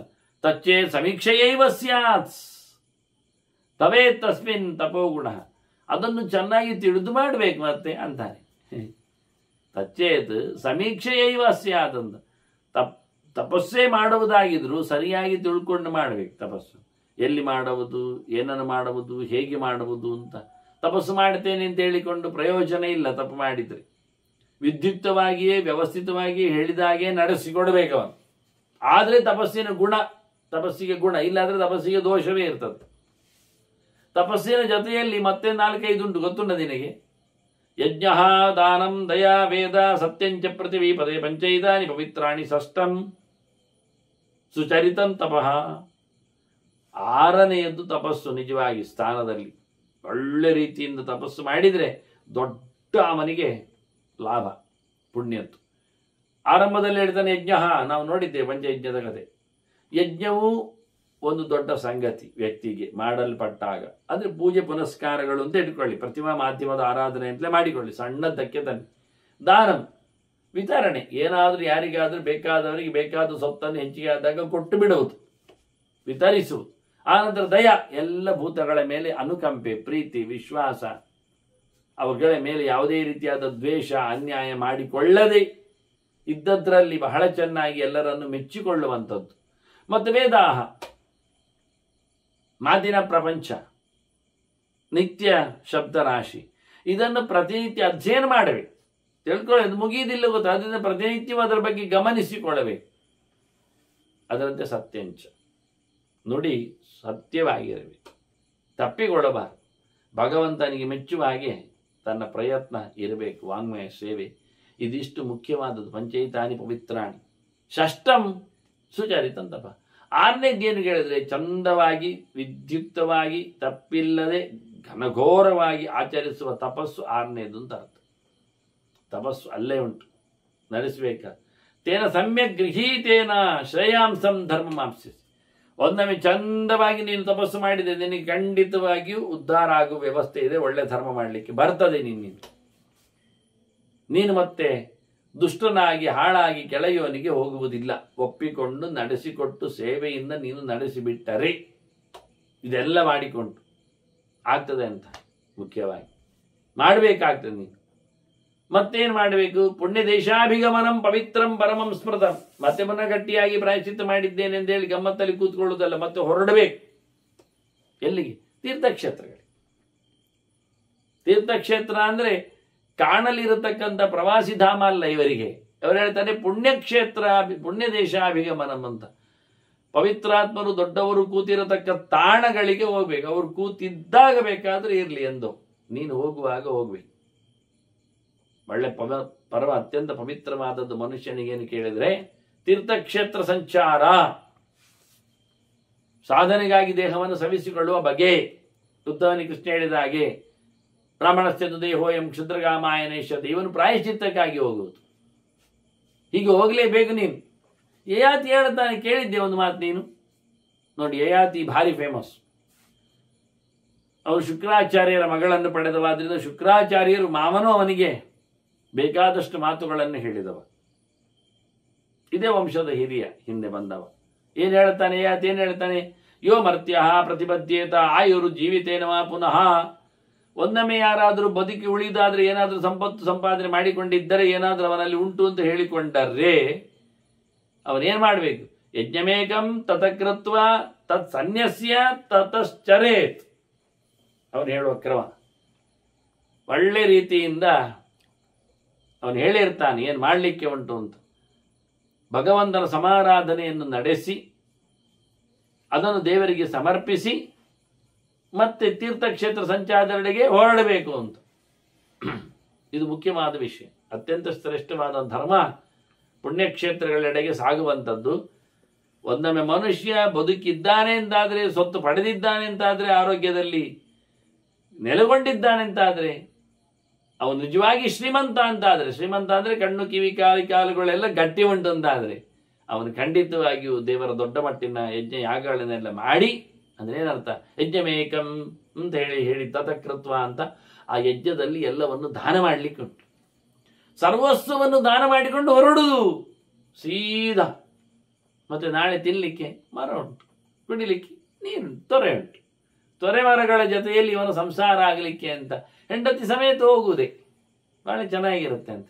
ಅದನ್ನು ಸಕಲ ದೊಡ್ಡ ಮಟ್ಟಿನ ಸಮಾರಾಧನೆ ಮಾಡಿ ಎಲ್ಲವನ್ನೂ ದೇವರಿಗೆ ಸಮರ್ಪಿಸಿ, ಯಾರಲ್ಲೋ ಒತ್ತೆ ಇಟ್ಟು ಅಡವಿಟ್ಟು ಯಾರಿಗೂ ಹೇಳಿಬಿಟ್ಟು ಹೋಗುವುದಲ್ಲ. ಇಲ್ಲಿ ವಾಕ್ಯಕ್ಕೆ ಹಾಗೆ ಅರ್ಥ ಕಾಣಿದೆ. ಯಜ್ಞಮೇಕಂ ತತಕೃತ್ವ ತತ್ ಸನ್ಯಸ್ಯ ಅಂತ. ಸನ್ಯಾಸ ಅಂದ್ರೆ ಸನ್ಯಸ್ಯ ಅಂದ್ರೆ ಚೆನ್ನಾಗಿ ಇನ್ನೊಬ್ಬರಲ್ಲಿ ಎಲ್ಲವನ್ನಿಟ್ಟು ತತಶ್ಚರೇತ್ ಅಂತ. ಅಥವಾ ತಪಶ್ಚರೇತ್ ಮಾಡಿಕೊಂಡು ತಪಸ್ಸು ಮಾಡಿ ಕಾಡಿ ಹೋಗುದು, ಮತ್ತೆ ಬರುದು, ಅದೆಲ್ಲ ಕೊಟ್ಟಿದ್ದೇನೆ ಹಿಂದೆ ಕೊಡಿ ಅಂತ. ಇದೆಲ್ಲ ಸನ್ಯಾಸ್ಯ ಅಂದ್ರೆ ಸಂಬಂಧ ಯಾರು? ಭಗವಂತ, ಅವನಲ್ಲಿಟ್ಟು ಅಂತ ಅರ್ಥ. ಅಗಯ ಪ್ರವಿಸಂಭೂಮ ಸಿಕಃ ವಿಷ್ಣುವಾಚಿಕ. ಭಗವಂತನಿಗೆ ಇದನ್ನೆಲ್ಲ ಸಮರ್ಪಿಸಿ ಎಲ್ಲವನ್ನು ದೇವರಿಗೆ ಒಪ್ಪಿಸಿ ಎಲ್ಲವನ್ನು ಮಾಡಿದ್ದನ್ನೆಲ್ಲ ಭಗವಂತನಿಗೆ ಕೃಷ್ಣಾರ್ಪಣೆ ಹೇಳಿಕೊಂಡು ಹೋಗುದು. ಕೆಲವರಿಗೆ ಕೃಷ್ಣಾರ್ಪಣೆ ಹೇಳಲಿಕ್ಕೆ ನಾಚಿಕೆ ಆಗ್ತದೆ. ಕೃಷ್ಣನ್ ಹೇಳಿರ್ತಾನೆ, ಯತ್ ಕರೋಷಿ ಯದಶ್ನಾಸಿ ಯಜ್ಜುವೋಸಿ ದದಾಸಿ ಯತ್ ತಪಸ್ಯಸಿ ಕೌಂತೆಯ ತತ್ಕುರುಶ್ವ ಮದರ್ಪಣಂ ಅಂತ. ನನಗೆ ಕೊಡುಮಾರೆ ಮಾಡಿದ್ದೆಲ್ಲವನ್ನು ಕೃಷ್ಣಾರ್ಪಣ ಮಸ್ತು ಹೇಳು ಅಂತ ನಮಗೆ ನಾಚಿಕೆ ಆಗ್ತದೆ ಹೇಳಲಿಕ್ಕೆ. ನಾವೆಂಥದ್ದು ಕೃಷ್ಣಾರ್ಪಣೆ ಹೇಳಲಿಕ್ಕೆ? ನಾವು ಕೃಷ್ಣನನ್ನು ಹೇಳುದ? ಏನೇನೋ ಯಾರ್ಯಾರಿಗೋ ಅವರು ಸಮರ್ಪಣೆ ಮಾಡಿಕೊಳ್ಳಿಕ್ಕೆ ಹೋಗ್ತಾರೆ. ಕೃಷ್ಣ ಹೇಳ್ತಾನೆ, ಎಂತ ಮಾಡಿದ್ರು ಬಿದ್ದ ನೀರು ಸಮುದ್ರಕ್ಕೆ ಬೀಳುದು, ಸಮುದ್ರ ನಾನೇ. ಕೇಶವಂ ಪ್ರತಿಗಚ್ಚತಿ ಸರ್ವದೇವ ನಮಸ್ಕಾರ. ಆದರೆ ಪುಣ್ಯವರಿಗೆ ಸಿಗ್ಬೇಕಾಗಿಲ್ಲ, ಮಾಡುವುದಿಲ್ಲ. ಬರುವುದು ನನಗೆ, ಕೊಡುವುದಿಲ್ಲ ಅಂತ ಹೇಳಿಕೊಂಡರು, ಕೊಡುವುದು ನನಗೆ. ಅವರು ಅವನ ಕೈಗೆ ಕೊಟ್ಟು ಅವನು ನನಗೆ ಕೊಡುದು. ಅದು ಅವರಿಗೆ ಗೊತ್ತಿಲ್ಲ. ಆದ್ರಿಂದ ಅವರಿಗೆ ನನಗೆ ಕೊಡದೇ ಇದ್ದಿರತಕ್ಕ ಮೋಸ ಮಾಡಿದ್ದ ಪಾಪಕ್ಕೆ ಬಲಿಯಾಗ್ತಾರೆ. ಅತ್ತ ಕೊಟ್ಟಿದ್ದಾರಲ್ಲ ಹೇಳಿದ್ರೆ ಅದು ಅವರಿಗೆ ಕೊಟ್ಟದ್ದಲ್ಲ, ಲೆಕ್ಕಕ್ಕಿಲ್ಲ. ಅದು ಅವ್ರು ನನಗೆ ಕೊಟ್ಟು, ನೀನಲ್ಲ. ಹೀಗಾಗಿ ಪ್ರಯೋಜನ ಆಗಲಿ. ಈಗ ಸಣ್ಣ ಪುಟ್ಟ ಕೆಲಸಗಾರರೆಲ್ಲ ಲಂಚ ಪಡಿತಾರೆ ಅಂತ ನಾವು ಹಿಡಿಸಿಕೊಟ್ಟು ಗಲಾಟೆ ಮಾಡ್ತೇವೆ. ಕೊಡುವುದು ನಾವೇ ಆದ್ರೂ ಕೆಲಸಕ್ಕೋಸ್ಕರ ಆಗಲಿ ಅಂತ ಹೇಳಿಕೊಂಡು ಖುಷಿ ವಾಸಿ ಕೊಟ್ಟದ್ದು ಉಂಟು, ಇಲ್ಲ ಅಲ್ಲ. ಇದೆಲ್ಲ ಕೊಟ್ಟದ್ದು ಯಾರಿಗೆ ಹೇಳಿದ್ರೆ? ಹೈಕಮಾಂಡಿಗೆ. ಅವನು ಹೇಳಿದ್ದು ಇಷ್ಟು ಮಾಡಿ ಕೊಡ್ಲಿಕ್ಕೆ ಉಂಟು ಅಂತ. ಇದು ಯಾರಿಗೆ ಗೊತ್ತೇ ಇಲ್ಲ. ಅದು ನೀವು ಹೋದದ್ದು ಯಾರು ಗೊತ್ತಾಗುದಿಲ್ಲ. ಇವ ಒಂದು ತಿಂಗಳಲ್ಲಿ ಇಷ್ಟು ಮಾಡಿ ಕೊಡ್ಲೇಬೇಕು, ಇಲ್ಲದ್ರೆ ಇವನ ಎತ್ತಗಣೆ ಮಾಡ್ತಾರೆ. ಇದು ಸಹಜ, ಇದು ಓಪನ್ ಸತ್ಯ. ಇದರಲ್ಲಿ ಏನು ಮತ್ತೆ ಮುಚ್ಚು ಮೊರೆ ಇಲ್ಲ. ಸತ್ಯವಾದ ಸಂಗತಿಗಳೇ ಹೀಗೆ. ನೀವೆಷ್ಟು ಬೇಕಾದ್ರೆ ಮಾಡಿಕೊಳ್ಳಿ, ನನಗಿಷ್ಟು ಕೊಡ್ಲೇಬೇಕು ಅಂತ ಅವರು ಮೊದಲೇ ಪಾಲು ಪಡೆದೇ ಕೂತ್ಕೊಳ್ಳಿಸುವುದವನು. ಇಲ್ಲಾಂದ್ರೆ ಅವನನ್ನು ಎತ್ತಗಣೆ ಮಾಡ್ತಾರೆ. ನಿನಗೆ ಕೆಲಸ ಬರುವುದಿಲ್ಲ ಮಾರೆ, ನನಗೆ ಕೊಡು ಬಂದದ್ದು, ನೀನು ಹೋಗುದು ಒಳ್ಳೇದು ಅಂತ. ಸರ್ಕಾರದ ಕೆಲಸ ಅದು ದೇವರ ಕೆಲಸ. ಹೇಗಿರ್ತದೆ? ಕಾಣಿಕೆ ಡಬ್ಬಿಯೇ ದೊಡ್ಡದಾಗ್ತದೆ ನೋಡಿ. ಒಬ್ಬೊಬ್ಬರ ಮನೆಯಲ್ಲಿ ಎಷ್ಟೆಷ್ಟು ಕೋಟಿ ನೋಟುಗಳು ಕೂತಿರ್ತವೆ ನೋಡಿ. ನಿಮಗೆ ಗೊತ್ತು, ನಾನು ಹೇಳಬೇಕಾಗಿಲ್ಲ ಇದು. ಅದನ್ನು ಹೇಳುತ್ತಾನೆ, ಎಲ್ಲವನ್ನು ತೊರೆದು ದೇವರಿಗೆ ಸಮರ್ಪಿಸಿ ಹೋಗುವಂಥದ್ದು ಅಂತ. ಪುಣ್ಯಮಾಹು ಕುರುಕ್ಷೇತ್ರ. ಎಲ್ಲಿ ಹೋಗುದು? ಕುರುಕ್ಷೇತ್ರ ಭಾರಿ ಪುಣ್ಯ. ಆದ್ರಲ್ಲೇ ಶುರು ಮಾಡುವಾಗ ತತ್ರ ಕೇಳಿ, ಪುಣ್ಯಕ್ಷೇತ್ರ ಧರ್ಮಕ್ಷೇತ್ರ ಕುರುಕ್ಷೇತ್ರ ಶುರು ಮಾಡಿದ್ದ ನಾವು. ಕುರುಕ್ಷೇತ್ರ ಪುಣ್ಯಕ್ಷೇತ್ರ, ಅದು ಸಾಧನೆ ಮಾಡುವ ಭೂಮಿ. ಹಾಗೆ ಸರಸ್ವತಿ ದಡ, ಅದರಂತೆ ಪೃಥೂದಕ. ಅಲ್ಲಿಂದ ಮತ್ತೆ ಆಚೆ ತೆರಳಿದ್ರೆ ಯಥಾ ಪ್ರಕಾರ ಕಾಲೋದ, ಪ್ರಭಾಸ, ಮಾನಸೋತ್ತರ, ಪುಷ್ಕರ. ಹೌದು, ಇಲ್ಲೆಲ್ಲ ಹೋಗ್ಬೇಕು ಅಂತ ಅನಿಸ್ತದೆ ಅಲ್ವಾ? ಈಗಂತೂ ಕುಂಭವೇ ಕಾಣ್ತಾ ಉಂಟು ನಮಗೆ. ನೋಡಿ ಒಂದು ಮಾತು, ಅದು ಭಾರತದ್ದು, ಬಹಳ ಚೆನ್ನಾಗಿ ಹೇಳುತ್ತಾರೆ. ಕಿಂತೇನ ಪುಷ್ಕರ ಜಲೈ ಅಭಿಷೇಚಿತೇನ ಅಂತ ಯೋ ಭಾರತಂ ಸಮಧಿಗಚ್ಚತಿ ವಾಚ್ಯಮಾನಂ. ಯಾರು ಮಹಾಭಾರತ ಚಿಂತನೆಯನ್ನು ಮಾಡ್ತಾರೆ, ಕೇಳ್ತಾರೆ, ಹೇಳ್ತಾರೆ, ತಿಳ್ಕೊಳ್ತಾರೆ, ಅವರಿಗೆ ಪುಷ್ಕರದಲ್ಲಿನ, ಪ್ರಯಾಗದಲ್ಲಿನ, ಇನ್ನಿತರದಲ್ಲಿನ ಸ್ನಾನ ಬೇಕೇ ಅಂತ ಕೇಳುತ್ತಾರೆ. ಪ್ರಯೋಜನ ಏನುಂಟು ಕೇಳ್ತಾರೆ. ಸುಮ್ಮನೆ ಅಲ್ಲಿ ಹೋಗಿ ಬಿದ್ದುಕೊಂಡು ಎದ್ದುಕೊಂಡು ಬರುವುದಕ್ಕಿಂತ ಭಗವಂತನ ಎಚ್ಚರ ಪಡೆಯುವ ಭಾರತ ಸಮುದ್ರದಲ್ಲಿ ಮುಳುಗಿಯಯ್ಯ, ಭಾರತ ತೀರ್ಥದಲ್ಲಿ ಮಿಂದೆದ್ದು ಕುಣಿದಾಡಿ ನೀವು ನಿರಂತರ ಹೇಳ್ತಾರೆ. ಇದು ನನ್ನ ಗೆರೆ ಅಲ್ಲ, ವೇದವ್ಯಾಸರದ್ದೇ ಗೆರೆ. ಇದರ ಲೆಕ್ಕಾಚಾರ ಕೊಟ್ಟವರ ವ್ಯವಸ್ಥೆ ಇದು. ಹಾಗಾಗಿ ಬಹಳ ಅದ್ದೂರಿಯಾಗಿ ಇಲ್ಲಿ ಹೇಳ್ತಾರೆ ಅವರು. ಅಲ್ಲಿ ಹೋಗಿ ಏನು ಮಾಡ್ಲಿಕ್ಕೆ ಉಂಟೇಳಿ, ಎತ್ತರಾವಗಾಖ್ಯ ಸ್ಥಿತ್ವಾಚ ಕೆಲವೇ ಪೀತ್ವಾಚ, ಎಲ್ಲ ಅಲ್ಲಿ ಮುಳುಗಿ ಎದ್ದು ನೀರು ಕುಡಿದು ಇದ್ದು ಸೀದು ಹೋಗುದಲ್ಲ. ಒಂದು ಕ್ಷೇತ್ರಕ್ಕೆ ಹೋದ ನಂತರ ಅಲ್ಲಿ 3 ದಿನ ಆದ್ರೂ ಇರಬೇಕು. ಹೋದ ದಿನ, ಮರುದಿನ, ಹೊರಡೋ ದಿನ, ಹಾಗೊಂದು 3 ದಿನ ಆದ್ರೂ ಇದ್ದು ಮತ್ತೆ ಹೋಗ್ಲಿಕ್ಕೆ ವಾಸ್ತವವಾಗಿ. ಇಲ್ಲ ಕೊನೆ ಪಕ್ಷ 1 ದಿನ ಆದ್ರೂ, 1 ನೈಟ್, ಓವರ್ ನೈಟ್ ಹೇಳ್ತಾರಲ್ಲ ಹಾಗೆ ಇದ್ದು ಇನ್ನೊಮ್ಮೆ ಮುಂದಕ್ಕೆ ಹೋಗ್ಲಿಕ್ಕೆ. ಹಾಗಾಗಿ ಅಲ್ಲಿ ಹೋಗಿ ಮುಳುಗಿ ಇದ್ದು ಕಾರ್ಯಕ್ಷೇತ್ರಗಳು ನಡೆಸಿ ದೇವರ ಪೂಜೆ ಮಾಡಿ ಇಂಥವನಿಗೆ ಎಷ್ಟು ಖುಷಿ ಕೇಳಿದ್ರೆ, ನೈನಂಶೋ ಮರಣಂ ತಪೇ. ಅವನು ನಾಳೆ ಸತ್ರು ಬೇಸರಿಸುವುದಿಲ್ಲಂತೆ. ನಾಳಿನ ಸಾವಿಗೆ ಅವನು ಅಳುವುದಿಲ್ಲ. ನಾಳೆ ಅವನಿಗೆ ಬರತಕ್ಕ ತೊಂದರೆಯಲ್ಲಿ ಇವತ್ತೇನು ಸಂಕಟ ಆಗುವುದಿಲ್ಲ. ಯಾಕೆ? ಒಳ್ಳೆ ಕೆಲಸ ಮಾಡಿದ್ದಾನೆ. ತೀರ್ಥಕ್ಷೇತ್ರಗಳಿಗೆ ಸಂಚಾರ ಮಾಡಲಿಕ್ಕೆ ಉಂಟು. ಗಮ್ಮತ್ ಆಗ್ತದೆ ಮಾರ್ರೆ, ಪಿಕ್ನಿಕ್ ಆಗಿ ಮತ್ತೆಂತ ಸ್ವಲ್ಪ ವೆರೈಟಿ ಚೇಂಜ್ ಇರ್ತದೆ. ಮತ್ತೆ ಈಗ ಹೋಗ್ತೇನೆ ಹೇಳಿದ್ರೆ ಎಲ್ಲರೂ ಸಹಾಯ ಮಾಡ್ತಾರೆ. ಯಾವುದಕ್ಕೂ ಈಗ ಅಂದ್ರೆ ಯಾವಾಗಲೂ ಹೇಳ್ತಾರೆ ಸ್ವಾಧ್ಯಾಯಶೀಲ ಅಂತ. ಸುಮ್ಮನೆ ಹೋಗುವುದಲ್ಲ, ಕಲಿತಾ ಹೋಗ್ಲಿಕ್ಕೆ. ಜ್ಞಾನವನ್ನು ಬದುಕಿಡ್ಲಿಕ್ಕಿಲ್ಲ. ಕರ್ಮ ಮಾತ್ರ ದೇಹದಲ್ಲಿ ಅಲ್ಲ. ತಲೆ ಖರ್ಚು ಉಂಟು, ಹೋಗುವುದು ದೇಹ. ಕೈ ಕಾಲುಗಳು ಸುಖ ಇದ್ರೆ ಸರಿ ಅಲ್ಲ, ಹೊಟ್ಟೆ ತಿಂತದೆ ಅಲ್ಲ, ತಲೆ ತಿನ್ನಬೇಕು ಅಂತ. ಕಲಿತಾ ಓದಬೇಕು, ಅಧ್ಯಯನ ಮಾಡ್ತಾ ತೆರಳಬೇಕು. ಅಧ್ಯಯನ ನಿಲ್ಲಿಸ್ಲಿಕ್ಕಿಲ್ಲ. ನಿರಂತರ ಸ್ವಾಧ್ಯಾಯ ಪ್ರವಚನ ನಾಕೋ ಮೌದ್ಗಲ್ಯ ಅಂತ. ಸ್ವಾಧ್ಯಾಯ ಪ್ರವಚನ ನಮ ಪ್ರಮದ ಅಂತ ಎಂದು ಅದನ್ನು ಬಿಟ್ಟು ಮಾಡುವುದಲ್ಲ. ಎಲ್ಲ ಇರಲಿ, ಅದು ತಪ್ಪದೇ ಇರಲಿ ಅಂತ. ಎಲ್ಲ ಸೇರಿಸಿಕೊಳ್ಳಿ, ಅದನ್ನು ಮುಗಿಸದೆ ದೂರ ಇಡದೆ ಮಾಡಿ ಅಂತ. ಅದನ್ನು ಅಧ್ಯಯನಶೀಲನಾಗಬೇಕು. ಹೋಗುವಾಗ ತೀರ್ಥಕ್ಷೇತ್ರದಲ್ಲಿ ಏನುಂಟಯ್ಯ ಶ್ರಮ ಆಗ್ತದೆ ಕೇಳಿದ್ರೆ, ತೀರ್ಥಕ್ಷೇತ್ರಗಳಲ್ಲೇ ಇರುವುದು ಸಾಧುಗಳು. ಹೋಗುವುದು ಯಾಕೆ ತೀರ್ಥಕ್ಷೇತ್ರಕ್ಕೆ ಕೇಳಿದ್ರೆ, ಖಾಲಿ ನೀರಲ್ಲಿ ಮುಳುಗಲಿಕ್ಕಲ್ಲ, ಮುಳುಗಿ ಮಿಂದವರಲ್ಲಿ ಸಿಗ್ತಾರೆ ಜ್ಞಾನಿಗಳು. ಅವರ ಜೊತೆಯಲ್ಲಿ ಅಧ್ಯಯನ ಮಾಡಲಿಕ್ಕುಂಟು, ಅವರ ಜೊತೆಯಲ್ಲಿ ಪ್ರಶ್ನೋತ್ತರಗಳನ್ನು ನಡೆಸಲಿಕ್ಕುಂಟು, ಅವರ ಜೊತೆಯಲ್ಲಿ ಸೇವೆ ಮಾಡಿ ಅವರಿಂದ ಜ್ಞಾನದ ಉಪದೇಶ ಪಡೀಲಿಕ್ಕುಂಟು. ಅವರು ಹೇಳುತ್ತಾರೆ, ನಾವು ಕೇಳುತ್ತೇವೆ, ನಾವು ಕೇಳಬೇಕು, ಅವರು ಹೇಳ್ತಾರೆ. ಸುಮ್ಮನೆ ಇವತ್ತಿನ ಆಟದ ವೇಷದ ಸಾಧುಗಳಲ್ಲ. ತೀರ್ಥಕ್ಷೇತ್ರಗಳಲ್ಲಿ ಅದ್ಭುತವಾಗಿರ್ತಾರೆ ಜ್ಞಾನಿಗಳ ಹಿಂದಿನ ಕತೆ, ಅವರ ಒಡನಾಟ, ಅವರ ದರ್ಶನ, ಅವರ ಸೇವೆ, ಅವರ ಕೈಂಕರ್ಯ, ಅವರ ಅಧ್ಯಯನ ಅಧ್ಯಾಪನ, ಅದೇ ದೊಡ್ಡ ಸಂಗತಿ. ಆದರೆ ಹಿಂದೆಲ್ಲ ತೀರ್ಥಕ್ಷೇತ್ರಗಳಲ್ಲಿ ಜ್ಞಾನಿಗಳ ರಾಶಿಗಳಿದ್ದವು.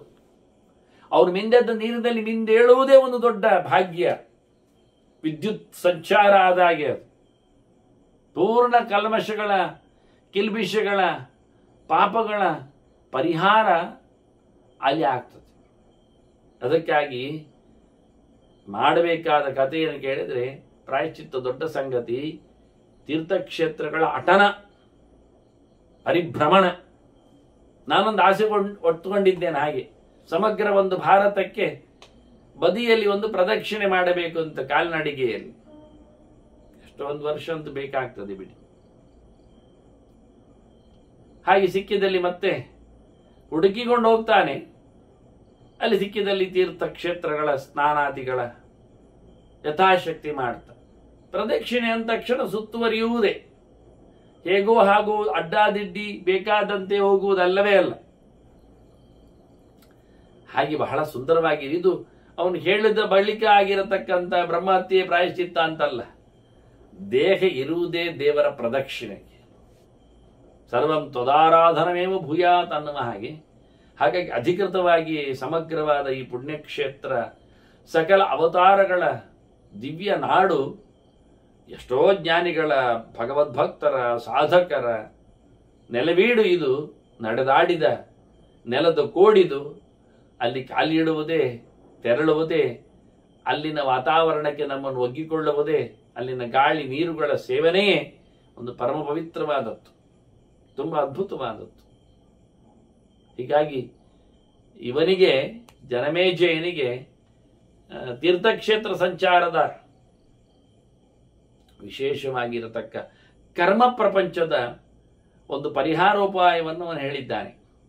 ಜೊತೆಯಲ್ಲಿ ಕೇವಲ ಕರ್ಮ ಅಲ್ಲದೆ ಜ್ಞಾನವನ್ನು ತಿಳಿಸಿಕೊಟ್ಟಿದ್ದಾನೆ. ಯಾಕೆ ಜ್ಞಾನಾಗ್ರಹಿ ಸರ್ವಕರ್ಮಾಣಿ ಭಸ್ಮಸಾತ್ ಕುರುತೆ ಅರ್ಜುನ ಅಂತ ಕೃಷ್ಣ ಅರ್ಜುನಿಗೆ ಹೇಳ್ತಾನೆ. ತಿಳಿದು ತುಂಬಿಸಿಕೊಂಡರೇನೆ ತಪ್ಪುಗಳು ಪರಿಮಾರ್ಜನೆಗೊಳ್ಳುತ್ತಾವೆ ಅಂತ. ಆದ್ರಿಂದ ಎಷ್ಟು ಸ್ಪಷ್ಟವಾಗಿ ಹೇಳ್ತಾನೆ ನೋಡಿ. ಸ್ವಾಧ್ಯಾಯಶೀಲ ಅಂತ ಹೇಳಿಕೊಂಡು ಅಧ್ಯಯನ ಮಾಡಿಕೊಂಡದ್ದು ಸಹಜವಾಗಿ ಸ್ವಭಾವಭೂತವಾಗಿ ಬರಬೇಕು, ಬಲಾತ್ಕಾರ ಅಲ್ಲ. ಒಂದು ಮಾಡಿದಾಗೆ ಒಂದು ನಾಟಕಕ್ಕೆ, ಈಗೆಲ್ಲ ಬ್ರಹ್ಮಯಜ್ಞ ಮಾಡಿದಾಗೆ ಒಂದು ತುಂಡು ಹೇಳಿಬಿಡು. ಅವನೆಷ್ಟು ಚೆನ್ನಾಗಿ ಹೇಳ್ತಾನೆ ಕೇಳಿದ್ರೆ, ಅಗ್ನಿಮೀಳೆ ಇಷೇತ್ವವ ಅಗ್ನಾಯಾಹಿ ನಿತ್ಯದ, ಮತ್ತೆ ಶನ್ನೋದೇವಿ ರೀತಿ ಉಕ್ತ್ವ ಅಂತ ಇದನ್ನೇ ಹೇಳಿಕೊಂಡವ ಎಲ್ಲ ಕಲ್ಮಶಗಳಿಂದ ನಿವೃತ್ತಿಗೊಳ್ಳುತ್ತಾನೆ ಅಂತ ಪುರಾಣದ ಗೆರೆಗಳು. ಅಂದ್ರೆ ಇಷ್ಟೇ ಅವರು ಹೇಳಿದ್ದಷ್ಟೇ ನಾವಷ್ಟೇ ಹೇಳುದು. ಒಂದೊಂದು ಮಂತ್ರಗಳನ್ನು ಎಲ್ಲ ವೇದಗಳದ್ದು ಹೇಳಿಬಿಟ್ಟು ಬ್ರಹ್ಮಯಜ್ಞ ಆಯಿತು ಅಂತ ನಿಲ್ಲಿಸಿ, ಅದು ಯಾರ್ಯಾರೋ ಬರೆದದ್ದನ್ನೆಲ್ಲ ಮತ್ತೆ ಈ ತರ ಅಂಗಗಳ ಬಗ್ಗೆ ಮಾತಾಡಬೇಕಾಗ್ತದೆ. ಶಿಕ್ಷಾದಿಗಳ ಬಗ್ಗೆ ವೇದವ್ಯಾಸರು ಕೊಟ್ಟಿರತಕ್ಕಂಥ ವೇದಾಂಗಗಳು ನಮಗೆ ಗೊತ್ತಿಲ್ಲ, ಹೇಳಲಿಕ್ಕೆ ಬರುವುದೂ ಇಲ್ಲ. ಅವರ ವ್ಯಾಕರಣ ಆಗಲಿ, ಅವರ ಛಂದಸ್ಸಾಗಲಿ ನಮಗೇನು ಗೊತ್ತು. ಯಾರೋ ಒಬ್ಬ ಇವತ್ತಿನವನು ಮಾಡಿದ್ದನ್ನು ಅದಕ್ಕೆ ಸಿಕ್ಕಿಸಿಕೊಂಡು ಹೇಳಲಿಕ್ಕೆ ಹೋಗ್ತಾ ಇದ್ದೆ. ನಿಜವಾಗಿ ಅಲ್ಲ, ಅದಕ್ಕಿಂತ ಹಿಂದಿನದ್ದು ಬೇಕಾದಷ್ಟೇ ಇಲ್ವಾ? ವ್ಯಾಕರಣಕ್ಕೇನು ಪಾಣಿನಿ ಮಾತ್ರ, ಅದಕ್ಕಿಂತ ಮೊದಲು ಗ್ರಂಥಗಳು ಇರಲಿಲ್ಲವ? ಅವರ ಸೂತ್ರಗಳು ನಮಗೆ ಬೇಡವಾ? ಯಾರಿಗೆ ಅರ್ಥ ಆಗುವುದಿಲ್ಲ ಅದು, ಬಿಡಿ. ಹೀಗಾಗಿ ಬಹಳ ಅದ್ಧೂರಿಯಾಗಿ ಭಗವದೆಚ್ಚರವನ್ನು ಕೊಡತಕ್ಕ ಗ್ರಂಥಗಳ ಅನುಸಂಧಾನದ ಜೊತೆಯಲ್ಲಿ ನಡೆಯಬೇಕು. ಆದ್ದರಿಂದ ಜ್ಞಾನ ಎನ್ನುವುದೊಂದು ದೊಡ್ಡ ಅಗ್ನಿ, ಅವನ ಕರ್ಮವನ್ನು ಮಾಡಿದ್ದರ ತಪ್ಪನ್ನದು ಸುಟ್ಟು ಹಾಕ್ತದೆ ಅಂತ. ಹೀಗೆ ಎರಡನ್ನು ಸಹ ಬ್ಯಾಲೆನ್ಸ್ ಮಾಡಲಿಕ್ಕೆ ಪ್ರಾಯಶ್ಚಿತ್ತದಲ್ಲಿ ಬಹಳ ಕಷ್ಟದಿಂದ ಇಂದ್ರೋತರಾಜ ಜನಮೇಜಯನಿಗೆ ಹೇಳಿಕೊಟ್ಟಿದ್ದಾನೆ. ಪ್ರಧಾನವಾಗಿ ಜ್ಞಾನ ಸೇವೆಯನ್ನು ನಿಲ್ಲಿಸದೆ ಅದನ್ನು ಇನ್ನೊಬ್ಬರ ಹತ್ರ ಪಾಡಿ ಕೇಳುವ ಹೊತ್ತು ಆಗುವುದಿಲ್ಲ ಹೇಳಿದ್ದಕ್ಕೆ ನೀನಾಗಿಯೇ ಕಲಿತುಕೊಂಡು ಸ್ವ ಅಧ್ಯಯನ ಮಾಡುವ ಮೂಲಕ ನೀನು ಕಲಿ, ಅಲ್ಲಿದ್ದವರ ಹತ್ರ ಕೇಳಿ ಕಲಿ, ಅಲ್ಲೇ ಕೂತ್ಕೊಳ್ಳಿಕ್ಕಿಲ್ಲ, ಸಂಚಾರ ಮಾಡುದು ಮುಂದೆ ಕಲಿ. ಹಾಗಾಗಿ ಗುರುಗಳು ಉಪಸಕ್ತಿ ಮಾಡುತ್ತಾ ಅಲ್ಲಿದ್ದವರನ್ನು ಕೇಳಿಕೊಳ್ಳುತ್ತಾ ನಿನ್ನ ಪಾಪವನ್ನು ಪರಿಹಾರ ಮಾಡಿಕೊಳ್ಳಿಕ್ಕೆ ಮುಳುಗಿ ಹೇಳುವುದು ದೊಡ್ಡ ಪ್ರಾಯಶ್ಚಿತ್ತ. ಎತ್ತರ ಅವಗಾಹ್ಯ ಅಂತಾನೆ, ಅವಗಾಹನ ಸ್ನಾನ ಬಹಳ ಕಷ್ಟ ಆಗ್ತದೆ, ಸತ್ಯ ಒಪ್ತಾರೆ, ಮಾಡಬೇಕು. ಮುಳುಗಿ ಎದ್ದಾಗ ಮೈಯಲ್ಲಿ ಇರತಕ್ಕ ಕೊಳೆ ಹೋದಾಗೆ ಪಾಪಗಳೂ ತೊಳೆದು ಹೋಗ್ತಾವೆ. ಅದರಿಂದ ಅವಗಾಹನ ಸ್ನಾನದ ಬಗ್ಗೆ ನಾನು ಸಂಧ್ಯಾ ಸಮೀಕ್ಷೆಯಲ್ಲಿ ಕೊಟ್ಟಿದ್ದೇನೆ. ಸ್ನಾನದ ಶಬ್ದಗಳಲ್ಲಿ ಬಂದಾಗ ಮುಳುಗೆದ್ದು ಸ್ನಾನ ಮಾಡಿ ತಿಂಗಳಲ್ಲೊಮ್ಮೆ ಆದರೂ ಅಥವಾ ವರ್ಷಕ್ಕೊಮ್ಮೆ ಆದರೂ ಮಾಡದೇ ಇದ್ರೆ ಅವನು ಮತ್ತೆ ಹೊರಗಿಡಬೇಕಾಗತ್ತೆ ಅವನನ್ನು ಹೇಳ್ತಾನೆ. ಅದರಿಂದ ಮುಳುಗಿ ಸ್ನಾನ ಮಾಡುವುದನ್ನು ಎಲ್ಲಿಯಾದರೂ ಒಮ್ಮೆ ಕಾಲದಲ್ಲಿ ಕಡ್ಡಾಯ ಮಾಡಿಕೊಳ್ಳಬೇಕು. ಅದಕ್ಕೋಸ್ಕರ ಅವಭೃತವೋ ಉತ್ಸವದ ಕೊನೆಯೋ ಸಿಕ್ಕಿದಾಗ, ಇಲ್ಲಾದ್ರೆ ಗ್ರಹಣವೋ ಬಂದಾಗ, ಅಲ್ಲಾದ್ರೆ ಸಂಕ್ರಾಂತಿಯ ಪರ್ವಕಾಲದ ಪುಣ್ಯಸ್ಥಾನವೋ ಈ ರೀತಿಯಲ್ಲಿ ಇಟ್ಟುಕೊಂಡಾಗ, ಇನ್ನೇನಲ್ಲಾದ್ರೂ ಕರ್ಮಾಂಗದಲ್ಲಿ ಪಿತೃಕರ್ಮಗಳಲ್ಲಿ ಆಗಲೂ ಬರುವ ದಿನಗಳಲ್ಲಿ ಕ್ಷೇತ್ರಗಳಲ್ಲಿ ಮಾಡಲಿಕ್ಕೆ ಹೋದಾಗ ಒಂದು ಮುಳುಗಿ ನೋಡಿ ಕ್ಷೇತ್ರದಲ್ಲಿ ನಡೆಸಿಕೊಡುತ್ತಾರೆ ಪಿತೃಕಾರ್ಯಗಳನ್ನು. ಆದ್ರೆ ಯಾಕೆ ಕೇಳಿದ್ರೆ ಕಮ್ಮಿ ಖರ್ಚಿನಲ್ಲಿ ಆಗ್ತದೆ ಅಂತ ಒಂದು ವಿಷಯ. ಧರ್ಮಕ್ಕೆ ಅಂದ್ರೆ ಸಹಜವಾಗಿ ಪುರೋಹಿತರು ಸಿಗ್ತಾರೆ ಅಂತ ಮಗದೊಂದು ವಿಷಯ. ಮತ್ತೆ ಬರುವವರಿಗೆಲ್ಲ ಅನುಕೂಲ ಆಗ್ತದೆ ಅಂತ ಮೂರನೇದು ವಿಷಯ. ಕೊನೆಯದ್ದು ಇಷ್ಟಾದ್ರಿಯಲ್ಲಿ ಸ್ನಾನ ಮಾಡುವಾಗ ಸರೋವರವೋ ನದಿಯೋ ಪುಷ್ಕರಣಿ ಇದ್ರೆ ಅಲ್ಲಿ ಅವರು ಮಾಡುದಿಲ್ಲಂತೆ. ಯಾಕೆ? ಅದು ಇಳಿದು ಮೇಲೆ ಬರಬೇಕಲ್ಲ ಅಂತಾರೆ. ಅಲ್ಲಿ ಮೆಟ್ಟಲು ಉಂಟಲ್ಲ, ಸರಿ ನದಿ ಆದ್ರೆ ಮೆಟ್ಟಲಿಲ್ಲ, ಅಲ್ಲಿವರೆಗೆ ಯಾರು ಹೋಗ್ತಾರೆ, ಚಳಿ ಉಂಟಲ್ಲ, ಮತ್ತೆ ಅಲ್ಲಿ ಅದು ಟ್ಯಾಪಿನಲ್ಲಿ ನೀವುದಂತೆ. ಅಲ್ಲ ಅದು ಎಷ್ಟು ಶುದ್ಧ, ಅದು ನದಿದ್ದೇ ನೀರು ಅಂತ ಅವರು ಹೇಳ್ತಾರೆ ಅಂತ ನೋಡಿ. ಮತ್ತೆ ಸಮಜಾಯಿಷ್ ಮಾಡ್ತಾರೆ. ಅಂದಾದರೊಮ್ಮೆ ಮುಳುಗಿಕೊಳ್ಳುವ ಮೂಲಕ ರೀಚಾರ್ಜ್ ಆದಾಗ ಆಗಬಹುದಲ್ವಾ? ಅದು ಇಲ್ಲಿ ಸ್ಪಷ್ಟವಾಗಿ ಮುಳುಗಿ ಅಲ್ಲಿ ಇದ್ದು ಅಲ್ಲಿನ ಜನರಲ್ಲಿ ಒಡನಾಟ ಮಾಡಿಕೊಂಡು, ಜನರು ಅಂದರೆ ಜ್ಞಾನಿ ಜನರು, ತನ್ನ ಪ್ರಾಯಶ್ಚಿತ್ತವನ್ನು ಮಾಡಿಕೊಳ್ಳಬೇಕು ಅಂತ ಬಹಳ ಸುಂದರವಾಗಿ ಹೇಳಿದ್ದಾನೆ. ಮುಂದೆ ಅದರಂತೆ ಜನಮೇಜಯ ನಡೆದುಕೊಳ್ಳುವ ರೀತಿ ವಿಧಾನಗಳನ್ನು ಮತ್ತೆ ಕೇಳುವ ವಂದನೆಗಳೊಂದಿಗೆ ಶ್ರೀಕೃಷ್ಣಾರ್ಪಣಮಸ್ತು. ನಾರಾಯಣ ನಾರಾಯಣ ನಾರಾಯಣ.